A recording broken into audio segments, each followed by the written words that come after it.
ಓಂ ಗಂಗನಪತೇ ನಮಃ. ಜೈ ಶ್ರೀ ಕೃಷ್ಣ. ಓಂ ದುಂ ದುರ್ಗಾಯೇ ನಮಃ. ಓಂ ನಮೋ ಭಗವತೆ ವಾಸುದೇವಾಯ. ಇಂದಿನ ಈ ವಿಡಿಯೋದಲ್ಲಿ ಭಗವದ್ಗೀತೆಯ ಅಧ್ಯಾಯ 12 ಭಕ್ತಿ ಸೇವೆಯ ಶ್ಲೋಕ 11ರಿಂದ 15ರವರೆಗೆ ಕವರ್ ಮಾಡಲಿಕ್ಕಿದ್ದೇವೆ. ಶ್ಲೋಕ 11.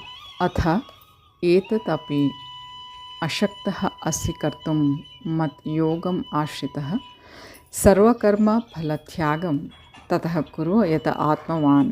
ನನ್ನ ಪ್ರಜ್ಞೆಯಲ್ಲಿ ಕೆಲಸ ಮಾಡಲು ನಿನಗೆ ಸಾಧ್ಯ ಇಲ್ಲದಿದ್ದರೆ ನಿನ್ನ ಎಲ್ಲ ಕರ್ಮಫಲವನ್ನು ತ್ಯಾಗ ಮಾಡಿ ಆತ್ಮಸ್ಥಿತನಾಗಿರಲು ಪ್ರಯತ್ನಿಸು.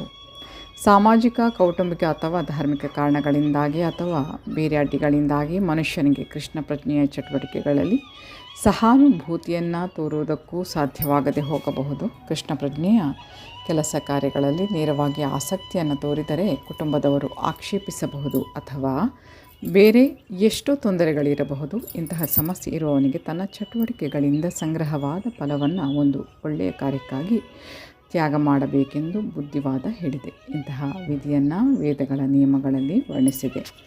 ಯಜ್ಞಗಳಲ್ಲಿ ಅಥವಾ ವಿಶೇಷ ಪುಣ್ಯ ಕಾರ್ಯಗಳಲ್ಲಿ ಒಬ್ಬನ ಹಿಂದಿನ ಕರ್ಮದ ಫಲವನ್ನು ಹೇಗೆ ಉಪಯೋಗಿಸಬಹುದು ಎನ್ನುವುದಕ್ಕೆ ವೈದಿಕ ಶಾಸ್ತ್ರಗಳಲ್ಲಿ ಅನೇಕ ವರ್ಣನೆಗಳಿವೆ. ಹೀಗೆ ಮನುಷ್ಯನು ಕ್ರಮೇಣ ಜ್ಞಾನದ ಸ್ಥಿತಿಗೆ ಏರಬಹುದು. ಕೃಷ್ಣ ಪ್ರಜ್ಞೆಯ ಕೆಲಸ ಕಾರ್ಯಗಳಲ್ಲಿ ಆಸಕ್ತಿ ಇಲ್ಲದವನು ಒಂದು ಆಸ್ಪತ್ರೆಗಾಗಿ ಅಥವಾ ಬೇರೆ ಯಾವುದಾದರೂ ಸಾಮಾಜಿಕ ಸಂಸ್ಥೆಗೆ ದಾನ ಮಾಡುತ್ತಾನೆ ಎಂಬುದನ್ನು ಕಾಣುತ್ತೇವೆ. ಹೀಗೆ ಮಾಡುವುದರಿಂದ ಅವನು ತನ್ನ ಅತೀವ ಶ್ರಮದ ಫಲಗಳನ್ನು ತ್ಯಾಗ ಮಾಡುತ್ತಾನೆ. ಅದನ್ನು ಇಲ್ಲಿ ಸಮರ್ಥಿಸಿ ಸಲಹೆ ಮಾಡಿದೆ. ಏಕೆಂದರೆ ಕರ್ಮಫಲವನ್ನು ತ್ಯಾಗ ಮಾಡಲು ಅಭ್ಯಾಸ ಮಾಡಿದವನು ಕ್ರಮೇಣ ತನ್ನ ಮನಸ್ಸನ್ನು ಪರಿಶುದ್ಧಗೊಳಿಸಿಕೊಳ್ಳಲು ಸಮರ್ಥನಾಗುತ್ತಾನೆ. ಆ ಪರಿಶುದ್ಧವಾದ ಮನಸ್ಸಿನ ಸ್ಥಿತಿಯಲ್ಲಿ ಕೃಷ್ಣ ಪ್ರಜ್ಞೆಯನ್ನು ಅರ್ಥ ಮಾಡಿಕೊಳ್ಳಲು ಸಮರ್ಥನಾಗುತ್ತಾನೆ. ನಿಜ, ಕೃಷ್ಣ ಪ್ರಜ್ಞೆಯು ಬೇರಾವ ಅನುಭವವನ್ನು ಅವಲಂಬಿಸಿಲ್ಲ. ಏಕೆಂದರೆ ಕೃಷ್ಣ ಪ್ರಜ್ಞೆಯೇ ಮನುಷ್ಯನ ಮನಸ್ಸನ್ನು ಪರಿಶುದ್ಧಗೊಳಿಸಬಲ್ಲದು. ಆದರೆ ಕೃಷ್ಣ ಪ್ರಜ್ಞೆಯನ್ನು ಸ್ವೀಕರಿಸಲು ಬೇರೆ ಅಡ್ಡಿಗಳಿದ್ದಲ್ಲಿ ಮನುಷ್ಯನು ತನ್ನ ಕರ್ಮಗಳ ಫಲವನ್ನು ತ್ಯಾಗ ಮಾಡಲು ಪ್ರಯತ್ನಿಸಬಹುದು. ಈ ಕಾರಣಕ್ಕಾಗಿ ಸಾಮಾಜಿಕ ಸೇವೆ, ಸಮುದಾಯ ಸೇವೆ, ರಾಷ್ಟ್ರ ಸೇವೆ, ದೇಶಕ್ಕಾಗಿ ತ್ಯಾಗ ಮೊದಲಾದವುಗಳನ್ನು ಒಪ್ಪಿಕೊಳ್ಳಬಹುದು. ಇದರಿಂದ ಮನುಷ್ಯನು ಎಂದಾದರೂ ಒಂದು ದಿನ ಪರಮಪ್ರಭುವಿನ ಪರಿಶುದ್ಧ ಭಕ್ತಿ ಸೇವೆಯ ಘಟ್ಟಕ್ಕೆ ಬರಬಹುದು. ಭಗವದ್ಗೀತೆಯಲ್ಲಿ ಯಥಾ ಪ್ರವೃತ್ತಿರ್ಭೂತಾನಾಂ ಎಂದು ಹೇಳಲಾಗಿದೆ. ಅಂದರೆ ಪರಮ ಆದರ್ಶವು ಕೃಷ್ಣನೇ ಎಂದು ತಿಳಿಯದಿದ್ದರೂ ಪರಮ ಆದರ್ಶಕ್ಕಾಗಿ ತ್ಯಾಗ ಮಾಡಲು ಮನುಷ್ಯನು ನಿರ್ಧರಿಸಿದರೆ ಅವನೇ ಕೃಷ್ಣನ ಪರಮ ಆದರ್ಶ ಎನ್ನುವುದನ್ನು ತ್ಯಾಗ ಮಾರ್ಗದಿಂದ ಕ್ರಮೇಣ ತಿಳಿದುಕೊಳ್ಳುತ್ತಾನೆ. ಶ್ಲೋಕ 12. ಶ್ರೇಯ ಹಿ ಜ್ಞಾನಂ ಅಭ್ಯಾಸಾತ್ ಜ್ಞಾನಾತ್ ಧ್ಯಾನಂ ವಿಶಿಷ್ಯತೆ ಧ್ಯಾನಾತ್ ಕರ್ಮಫಲ ತ್ಯಾಗಾತ್ ಶಾಂತಿ ಅನಂತರಂ.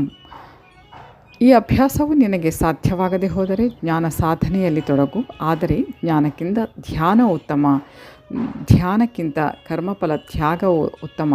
ಏಕೆಂದರೆ ಇಂತಹ ತ್ಯಾಗದಿಂದ ಮನಃಶಾಂತಿಯನ್ನು ಪಡೆಯಬಹುದು. ಹಿಂದಿನ ಶ್ಲೋಕಗಳಲ್ಲಿ ಹೇಳಿದಂತೆ ಭಕ್ತಿ ಸೇವೆಯಲ್ಲಿ 2 ವಿಧ.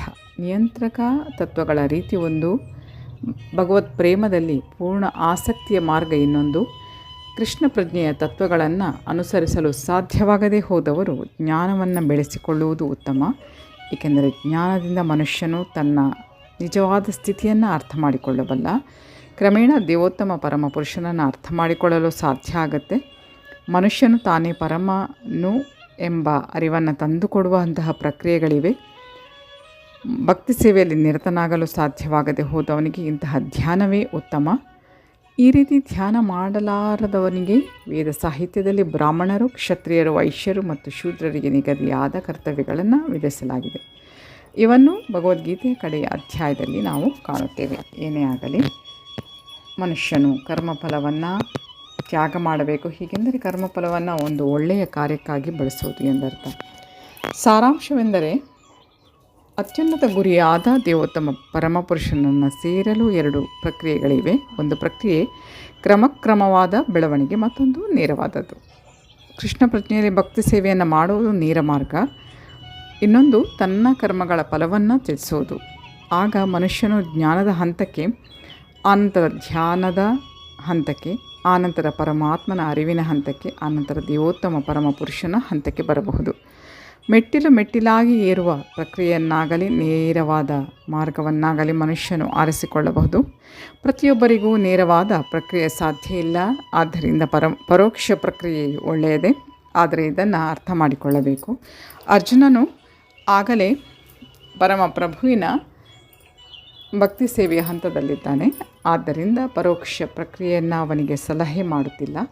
ಈ ಹಂತದಲ್ಲಿ ಇಲ್ಲದವರಿಗೆ ಪರೋಕ್ಷ ಪ್ರಕ್ರಿಯೆ, ಅವರು ವೈರಾಗ್ಯ, ಜ್ಞಾನ, ಧ್ಯಾನ ಮತ್ತು ಸಾಕ್ಷಾತ್ಕಾರದ ಕ್ರಮವಾದ ಪ್ರಕ್ರಿಯೆಯನ್ನು ಅನುಸರಿಸಬೇಕು. ಭಗವದ್ಗೀತೆಗೆ ಸಂಬಂಧಿಸಿದಂತೆ ನೇರ ಮಾರ್ಗಕ್ಕೆ ಮಹತ್ವವನ್ನು ನೀಡಲಾಗಿದೆ. ನೇರವಾದ ರೀತಿಯನ್ನು ಅನುಸರಿಸಿ ದೇವೋತ್ತಮ ಪರಮಪುರುಷನಾದ ಕೃಷ್ಣನಿಗೆ ಶರಣಾಗತರಾಗುವಂತೆ ಪ್ರತಿಯೊಬ್ಬರಿಗೂ ಉಪದೇಶ ಮಾಡಲಾಗಿದೆ. ಶ್ಲೋಕ 13-14.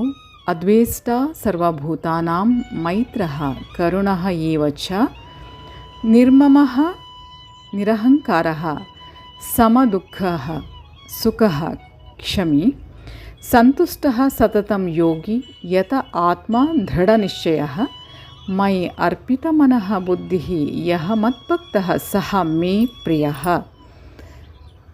ಯಾರಿಗೆ ಅಸೂಯೆ ಇಲ್ಲವೋ, ಯಾರು ಎಲ್ಲ ಜೀವಿಗಳಿಗೆ ಸ್ನೇಹಿತನು, ತಾನು ಒಡೆಯನೆಂಬ ಭಾವನೆಯಿಲ್ಲದೆ ನಿರಹಂಕಾರನು, ಸುಖ ದುಃಖಗಳಲ್ಲಿ ಸಮಚಿತ್ತನು, ಕ್ಷಮಾಶೀಲನು, ಸದಾ ತೃಪ್ತನು, ಸಂತುಷ್ಟನು, ಆತ್ಮ ಸಂಯಮಿಯೋ, ದೃಢಚಿತ್ತದಿಂದ ಭಕ್ತಿ ಸೇವೆಯಲ್ಲಿ ನಿರತನು, ತನ್ನ ಮನಸ್ಸನ್ನು ಬುದ್ಧಿಯನ್ನು ನನ್ನಲ್ಲಿ ನಿಲ್ಲಿಸಿರುವನು, ಅಂತಹ ಭಕ್ತ ನನಗೆ ಬಹಳ ಪ್ರಿಯನಾದವನು. ಶುದ್ಧ ಭಕ್ತಿ ಸೇವೆಯ ವಿಷಯಕ್ಕೆ ಮತ್ತೆ ಬಂದು ಪ್ರಭು ಈ 2 ಶ್ಲೋಕಗಳಲ್ಲಿ ಪರಿಶುದ್ಧ ಭಕ್ತನ ಆಧ್ಯಾತ್ಮಿಕ ಅರ್ಹತೆಗಳನ್ನು ವರ್ಣಿಸುತ್ತಿದ್ದಾನೆ. ಪರಿಶುದ್ಧ ಭಕ್ತನು ಯಾವುದೇ ಸನ್ನಿವೇಶದಲ್ಲಿ ಪ್ರಕ್ಷುಬ್ಧನಾಗುವುದಿಲ್ಲ. ಅವನಿಗೆ ಯಾರ ವಿಷಯದಲ್ಲಿಯೂ ಅಸೂಯೆ ಇಲ್ಲ. ಅವನು ತನ್ನ ಶತ್ರುವಿನ ಶತ್ರುವೂ ಅಲ್ಲ. ನನ್ನ ಹಿಂದಿನ ಪಾಪಗಳಿಂದಲೇ ಈ ಮನುಷ್ಯನು ನನ್ನ ಶತ್ರುವಾಗಿ ನಡೆದುಕೊಳ್ಳುತ್ತಾನೆ. ಆದ್ದರಿಂದ ಪ್ರತಿಭಟಿಸುವುದಕ್ಕಿಂತ ಅನುಭವಿಸುವುದೇ ಉತ್ತಮ ಎಂದು ಯೋಚಿಸುತ್ತಾನೆ.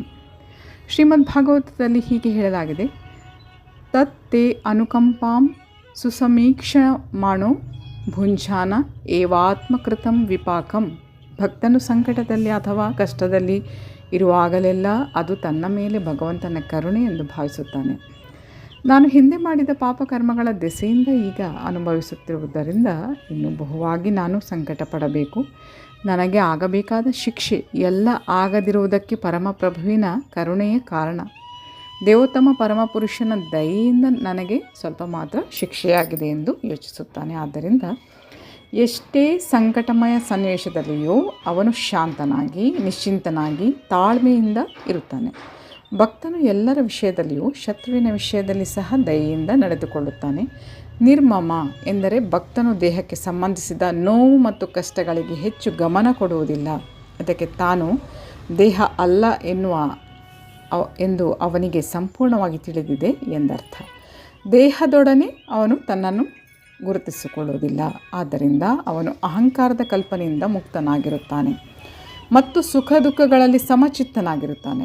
ಆತನು ಸಹಿಷ್ಣುವಾಗಿರುತ್ತಾನೆ. ಪರಮಪ್ರಭುವಿನ ಕೃಪೆಯಿಂದ ಲಭ್ಯವಾದುದರಲ್ಲಿ ತೃಪ್ತಿ ಪಡೆದುಕೊಂಡಿರುತ್ತಾನೆ. ಬಹು ಕಷ್ಟದಿಂದ ಏನನ್ನಾದರೂ ಸಾಧಿಸಲು ಅವನು ಬಹಳ ಪ್ರಯತ್ನವನ್ನು ಮಾಡುವುದಿಲ್ಲ. ಆದ್ದರಿಂದ ಅವನು ಯಾವಾಗಲೂ ಸಂತೋಷಚಿತ್ತನಾಗಿರ್ತಾನೆ.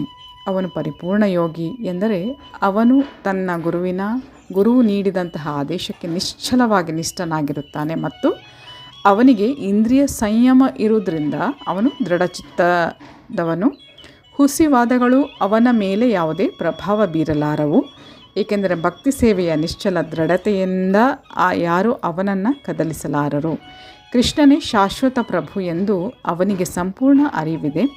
ಆದ್ದರಿಂದ ಯಾರೂ ಅವನ ಮನಸ್ಸನ್ನು ಕಲಕಲಾರರು. ಈ ಎಲ್ಲ ಅರ್ಹತೆಗಳಿಂದ ಅವನಿಗೆ ತನ್ನ ಮನಸ್ಸು ಮತ್ತು ಬುದ್ಧಿಗಳೆರಡನ್ನೂ ಸಂಪೂರ್ಣವಾಗಿ ಪರಮಪ್ರಭುವಲ್ಲಿ ನಿಲ್ಲಿಸಲು ಸಾಧ್ಯವಾಗುತ್ತದೆ. ನಿಯಂತ್ರಕ ತತ್ವಗಳನ್ನು ಅನುಸರಿಸುವುದರಿಂದ ಈ ಹಂತದಲ್ಲಿ ನೆಲೆಗೊಳ್ಳುತ್ತಾನೆ. ಅಲ್ಲದೆ ಇಂತಹ ಭಕ್ತನು ತನಗೆ ಬಹುಪ್ರಿಯನಾದವನು ಎಂದು ಪ್ರಭು ಹೇಳುತ್ತಾನೆ. ಏಕೆಂದರೆ ಸಂಪೂರ್ಣ ಕೃಷ್ಣ ಪ್ರಜ್ಞೆಯಲ್ಲಿ ಆತನು ನಡೆಸುವಂತಹ ಕಾರ್ಯಗಳಿಂದ ಪ್ರಭು ಯಾವಾಗಲೂ ಸುಪ್ರೀತನಾಗುತ್ತಾನೆ. ಶ್ಲೋಕ 15. ಯಸ್ಮಾತ್ ನ ಉದ್ವಿಜತೆ ಲೋಕಃ ಲೋಕಾತ್ ನ ಉದ್ವಿಜತೆ ಚ ಯಃ ಹರ್ಷ ಅಮರ್ಷ ಭಯ ಉದ್ವೇಗೈ ಮುಕ್ತಃ ಯಹ ಸಹ ಚ ಮೇ ಪ್ರಿಯ. ಯಾವ ವ್ಯಕ್ತಿಯಿಂದ ಯಾರೂ ಉದ್ವೇಗವನ್ನು ಪಡುವುದಿಲ್ಲವೋ ಮತ್ತು ಆ ವ್ಯಕ್ತಿಯು ಯಾರಿಂದಲೂ ಉದ್ವೇಗವನ್ನು ಅನುಭವಿಸುವುದಿಲ್ಲವೋ, ಸುಖ ದುಃಖಗಳಲ್ಲಿ ಭಯ ಆತಂಕಗಳಲ್ಲಿ ಸಮಚಿತ್ತನಾಗಿರುವನು, ಆತನು ನನಗೆ ಬಹು ಪ್ರಿಯನಾಗುತ್ತಾನೆ. ಭಕ್ತನ ಇನ್ನೂ ಕೆಲವು ಅರ್ಹತೆಗಳನ್ನು ಇಲ್ಲಿ ವರ್ಣಿಸಲಾಗಿದೆ. ಇಂತಹ ಭಕ್ತನಿಂದ ಯಾರಿಗೂ ಕಷ್ಟ, ಆತಂಕ, ಭಯ ಅಥವಾ ಅತೃಪ್ತಿ ಉಂಟಾಗುವುದಿಲ್ಲ. ಭಕ್ತನು ಎಲ್ಲರ ವಿಷಯದಲ್ಲಿಯೂ ದಯೆಯಿಂದ ನಡೆದುಕೊಳ್ಳುವುದರಿಂದ ಇತರರಿಗೆ ಆತಂಕವನ್ನು ಉಂಟು ಮಾಡುವಂತೆ ಅವನು ನಡೆದುಕೊಳ್ಳುವುದಿಲ್ಲ. ಆದರೆ ಇತರರು ಆ ಭಕ್ತನಿಗೆ ಆತಂಕವನ್ನು ಉಂಟು ಮಾಡಲು ಪ್ರಯತ್ನಿಸಿದರೆ ಆತನು ಕ್ಷೋಭೆಗೆ ಒಳಗಾಗುವುದಿಲ್ಲ.